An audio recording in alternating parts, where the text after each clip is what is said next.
Hi, I'm Dan, And I'm Nicole. and welcome to our Catio. Yay!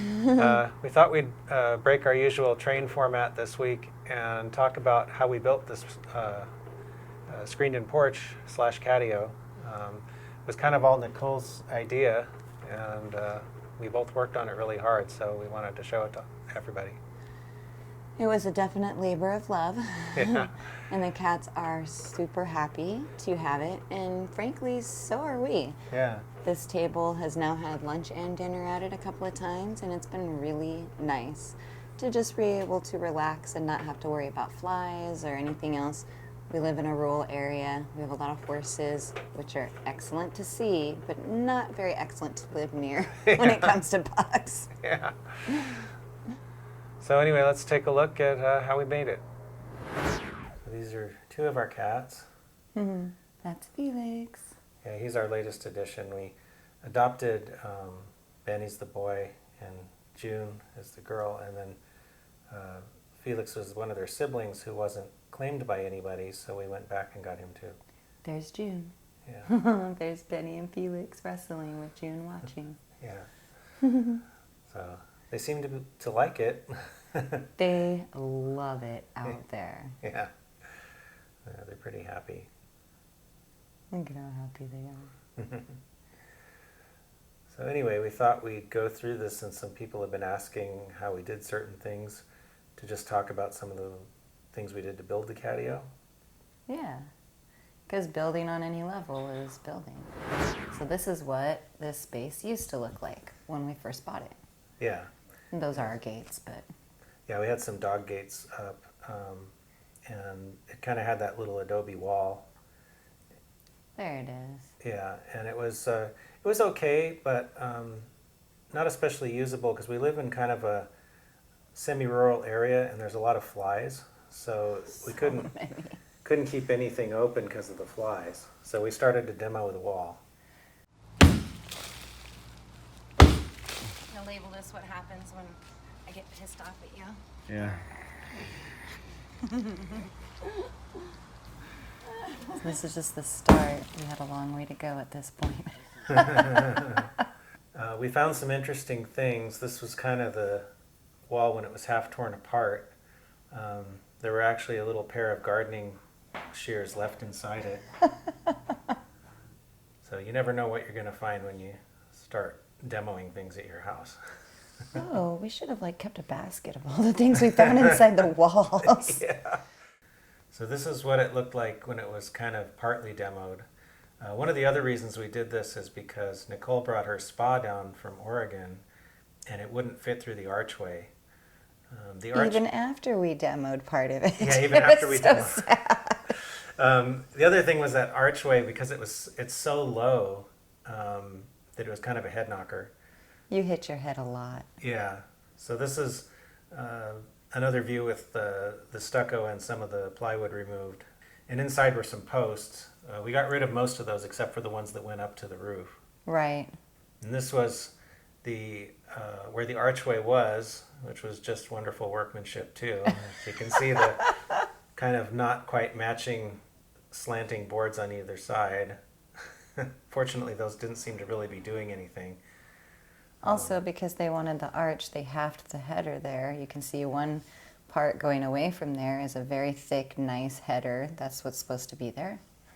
And then you see this, which is the archway, which is pieces of wood fabricated together to make a half header.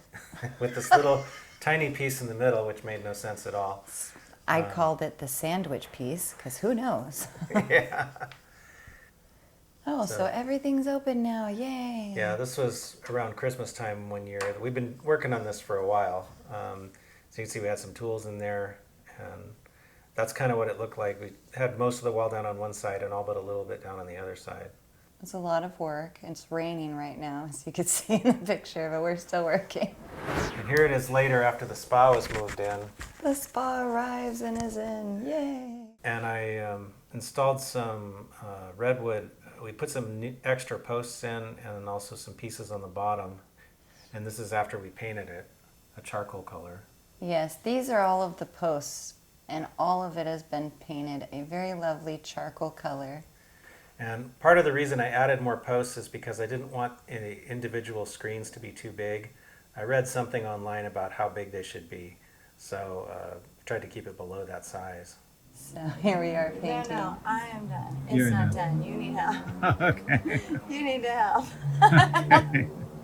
No, it's wow. It looks so good. Oh my gosh. It looks so good. No drips. So this is what it looked like after we put in some of the screen panels that we made. Yes, these are the first 6 screen panels that we did. And it's all the front. And this is part of the dog door, because one of them has to have a dog door in it, because we have our dog Johnny, who's mobility challenged. That's so sweet. Mobility challenged. And that was part of the structure for the dog door. So this is us putting the frame for the dog door in one of the screens. Yes, and this is the dog door itself being put in. Yeah. So there it is installed. And there he is out the dog door. He's so happy. This is one of those doors that has a thing that you put on the dog's collar so that the dog can come in and out on his own, and otherwise it locks. Yes, we don't want the kitties to get out, but we do want him to get out to go potty. The doors. Yeah, this is when we were test fitting the doors after I made them. These were a weird size, so I decided to make our own doors rather than try to work commercial doors because it just wouldn't work. And these are them being stained. There was a lot of staining and a lot of painting. Yeah, I Nicole worked did. very hard. Yeah, Nicole did most of the painting and staining.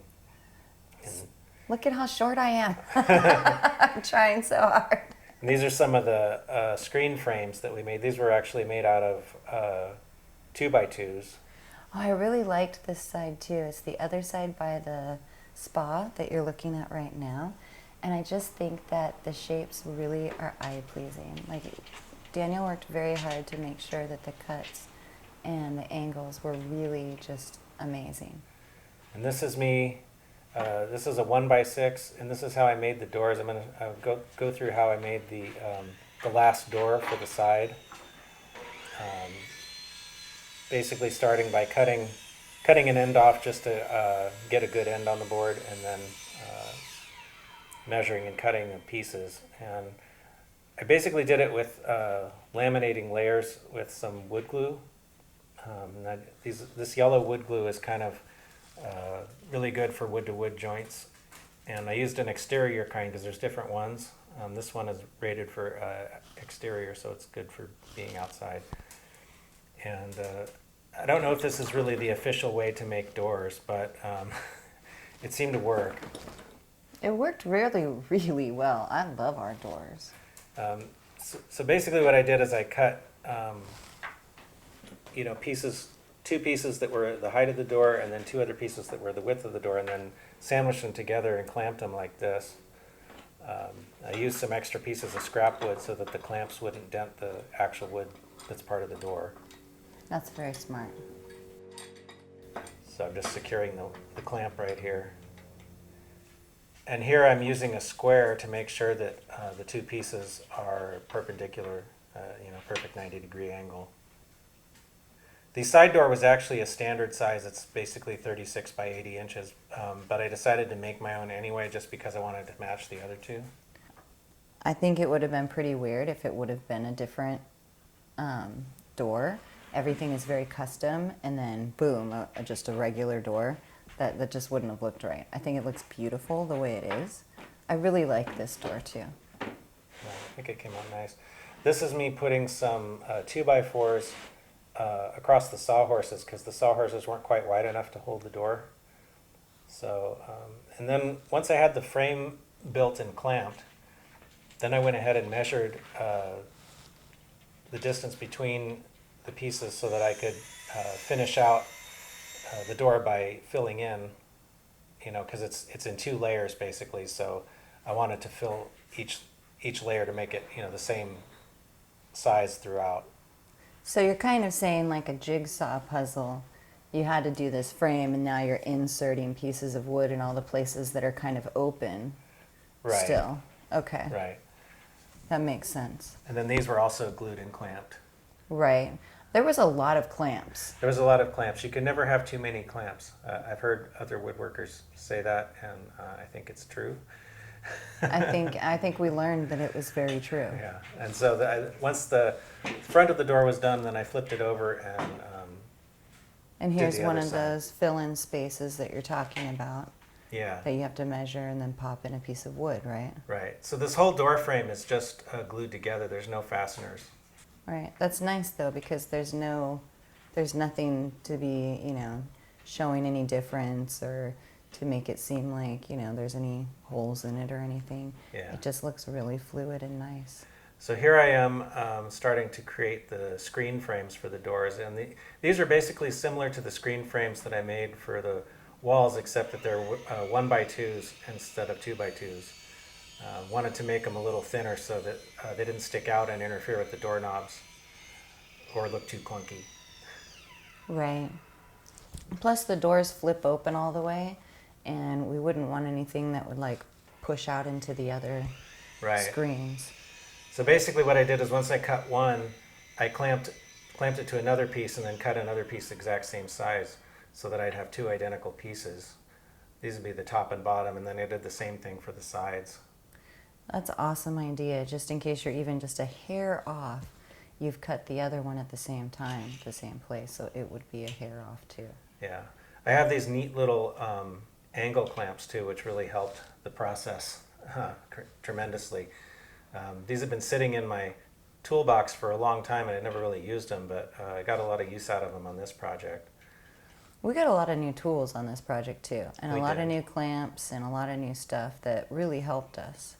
Yeah, so on these smaller frames for the doors, I actually used some glue.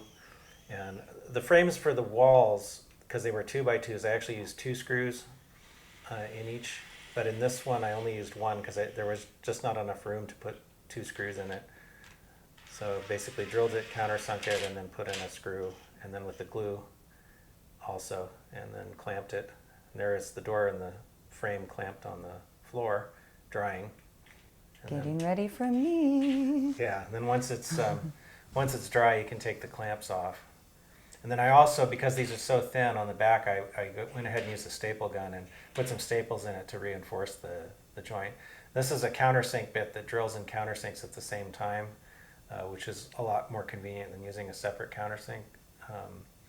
And I pre-drilled the holes to mount the screen frames to the door. And here I'm trying to figure the measurements to make the holes spaced nicely. And I also put the frame on a 2x4 that I don't care about because it's better if the wood doesn't splinter as much if there's another piece of wood behind it as you're drilling it. Oh, that's a good tip. And this is just going down the sides and doing the same thing after I figured out where to drill the holes. Oh, there's the sander. This thing makes the most noise, but really it is worth it. Sand it all down nice and smooth. He gets all the glue. And I know, some of you might be thinking that's a lot because yes, he did glue it, he did screw it, and he did staple gun it. Yeah. This is me sanding the door, which I took outside so it wouldn't make such a mess inside. Because I was already staining inside. Yeah. So we were kind of working simultaneously with Nicole doing a lot of the staining and painting while I was doing some of the construction. It was a lot of work that was so well worth it. Yeah. And just to be clear, not all of this work is just, for the cats in the Catio. Like, we're using the area too. Yeah, it's really nice. We actually, as we're making this, we ate out there for lunch today, which was really nice because we could do it without bugs. This was me, our side door, I didn't realize when I made it, but I forgot that the floor is sloped a little bit. So I had to cut the bottom of the door to match. Which can happen sometimes, that's why you measure once and cuss twice. Yeah. Here's Nicole staining this looks like the frame for the side door. Yes. This is like the final stretch right now. We are so tired. But we're almost done.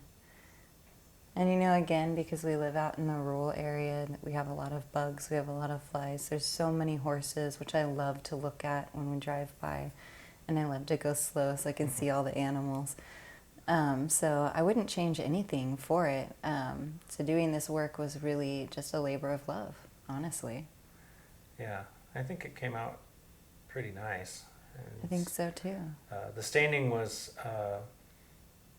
actually quite a bit of work because I think these are the frames for the main doors. They are.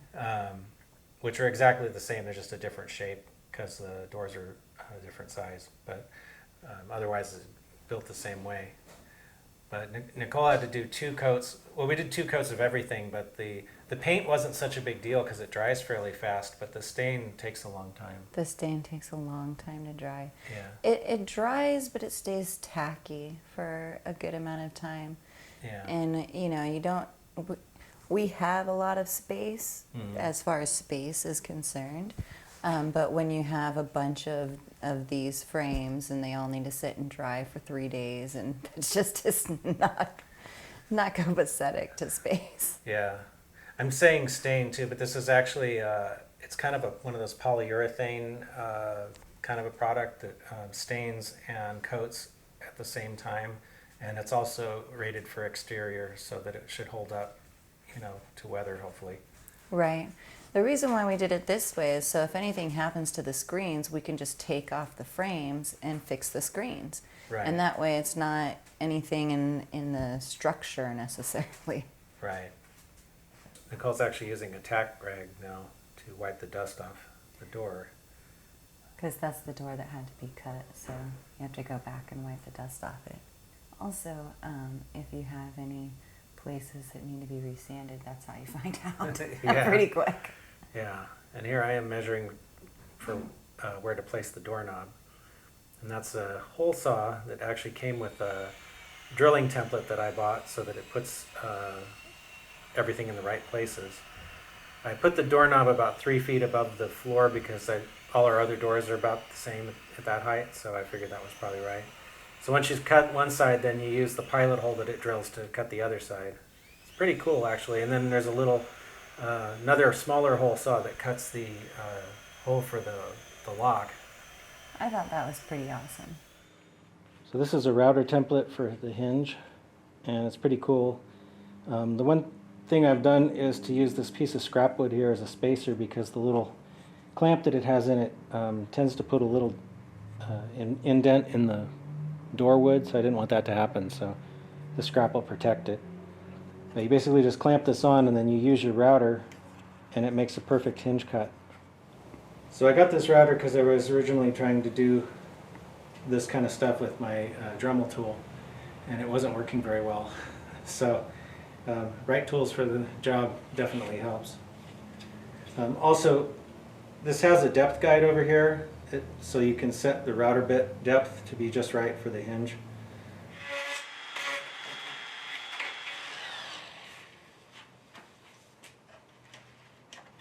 So this indent is now the perfect size for this hinge.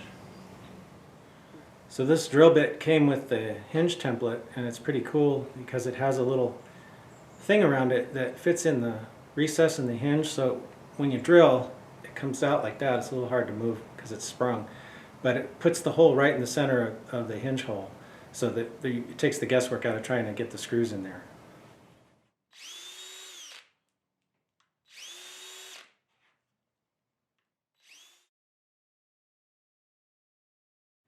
So this is a little tool that I bought that's supposed to help you chisel out the opening for the striker plate on the lock. Okay. Unfortunately, on the other doors when I tried it, it didn't work so good, but I was able to at least use it to mark where I needed to route. Okay.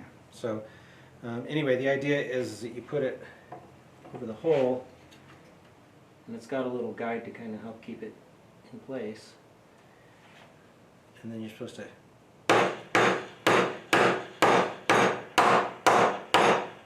Oh, wow. Oh, this one may be actually working on this door. Doesn't quite work as well as I was hoping it would. Well, it's not as easy as what we were hoping it would be. Yeah. It really, you have to put in a lot of elbow grease for this to work. Yeah, I would have preferred to have a little template that was like the hinge template that I could have just used the router on. I eventually had to break down and just use a chisel. So after I finally got that cut, I test fit the lock and it worked pretty well. So here I am, cart before the horse. Yeah, doing the tack cloth thing, but then I had to make more dust to sand things a little bit. I have never made doors before. I hope to never make doors again.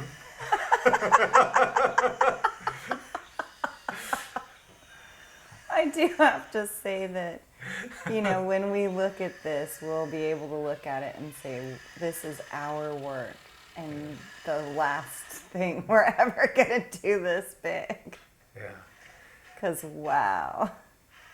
That was me drilling out the holes a little deeper too, because I used longer screws than came with the hinges, just because I felt better about having some longer screws in there. Daniel's very safety conscious, so anything that he makes is literally never going to break. Well, I hope not. Well, I think you should know not, because look at how you make stuff. Yeah, I try to build it well because I want to do it once and do it right, and then not do it anymore. Exactly. And these are the hinge recesses that I cut in the door frame that we made for the side door. These we had to do freehand because the hinge template that I got only fits on doors. It doesn't fit on a frame, unfortunately. And this is me planing the door because it ended up being just a little too wide. So sometimes in spite of your best efforts at measuring Very true. and sanding, more sanding, More sanding, and more planing. more planing. Now this was because we have slate on our patio, and slate is not flat, Yeah. and it was sticking, so we had to plane the bottom a little Right. bit. So anyway, after the door was test fit and we pulled all the hardware off, then Nicole got to work staining it. And here I am, super late at night, and you can tell it's dark out, just staining away, trying to hope that the stain will dry as soon as possible so that we can enclose that lovely area and finally have the cats out. Yeah. Oh, I wanted to point out on this one that I used a rag because you can't really get in there with what I was using. And some places are very small, and you can use a rag to stain too. It doesn't have to be a paintbrush. I chose a paintbrush because I just like painting paintbrush, you know. But lots of people use rags. Mm-hmm. I really liked painting the doors all at once. Yeah.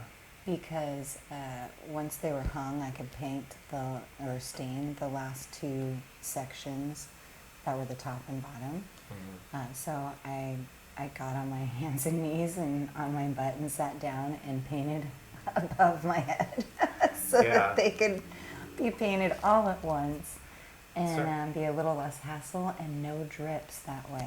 Yeah. It's hard to see in this picture, but the door's actually suspended between our two workmates.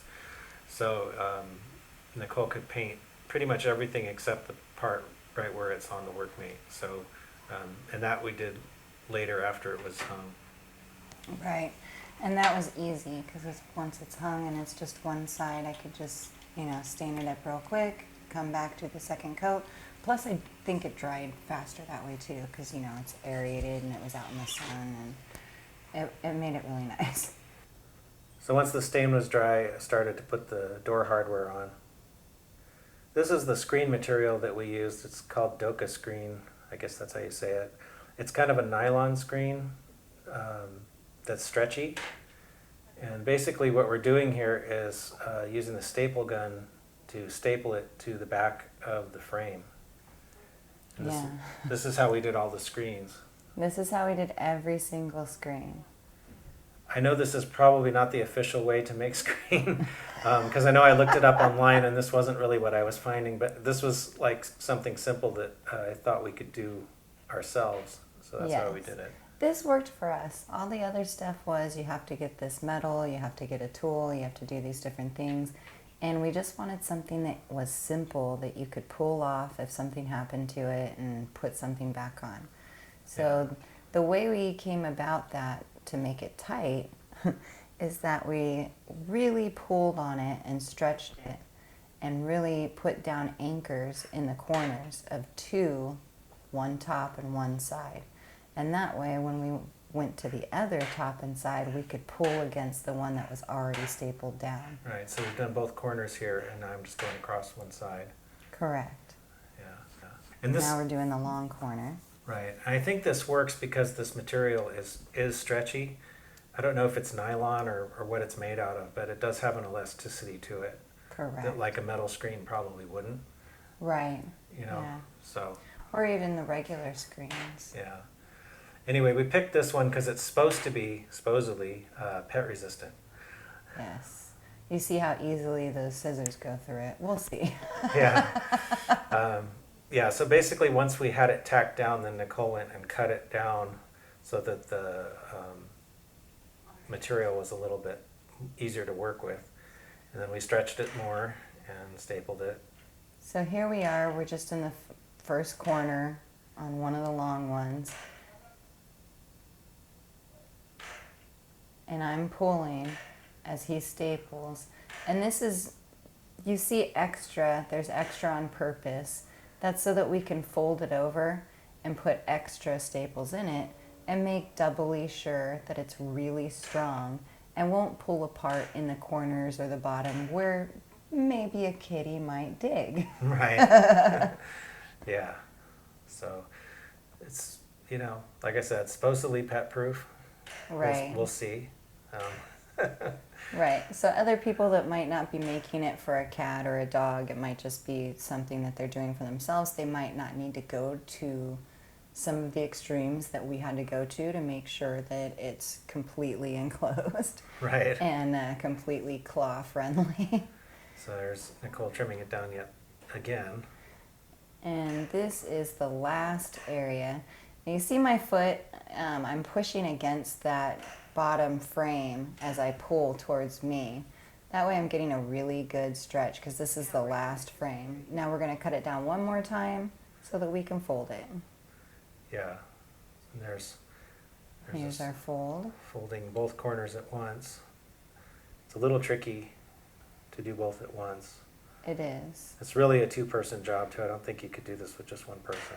It'd be I really, don't think you could. really difficult. And there's the first staple, and then we just go down the line, keeping material folded over, and add more staples. And really the point of this is to support the first line of staples and to make sure if one of them might rip, that there's a secondary staple in there that has a secondary piece of that material just to anchor it down. Again, against kitty or dog claws. Right. Right. So this part is easier because it's already been stretched. It's just about folding it over. So if one person folds, you know, and the other person staples, it makes it really quick work. Yeah.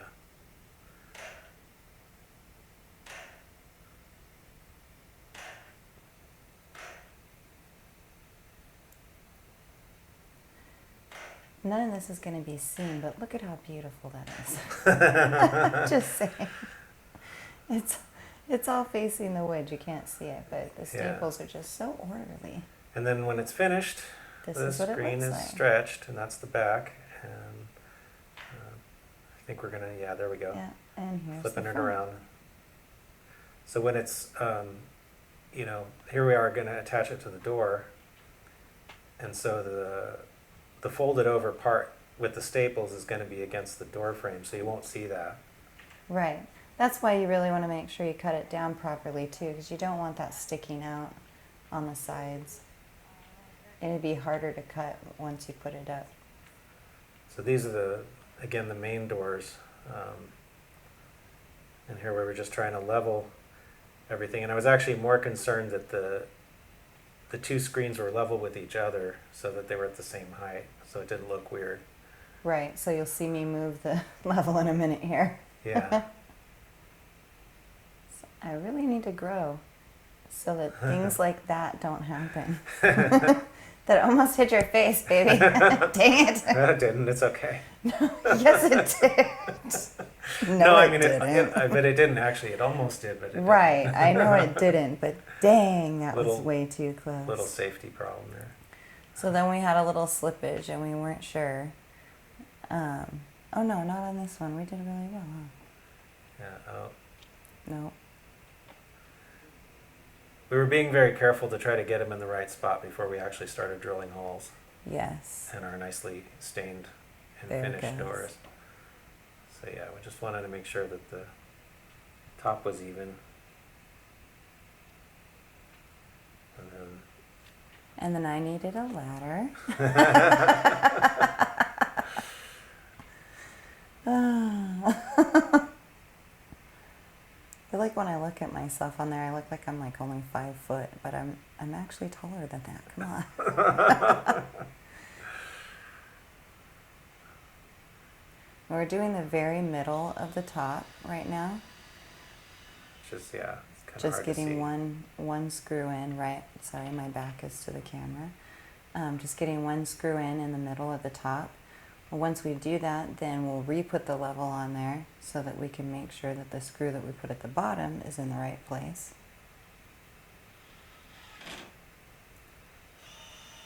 Yeah, there. That would be that. So Daniel's again holding it to make sure it stays in place.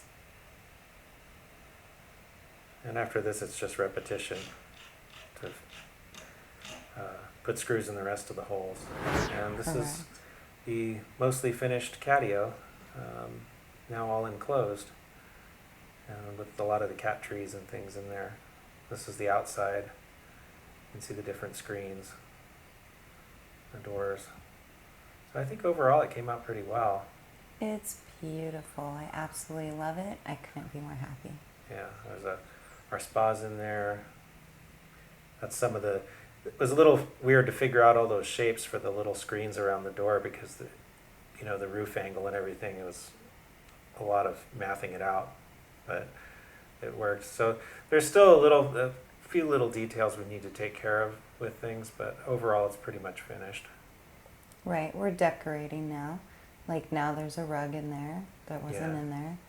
We've got some extra things that are happening. There's a table in there that wasn't in there for this particular video.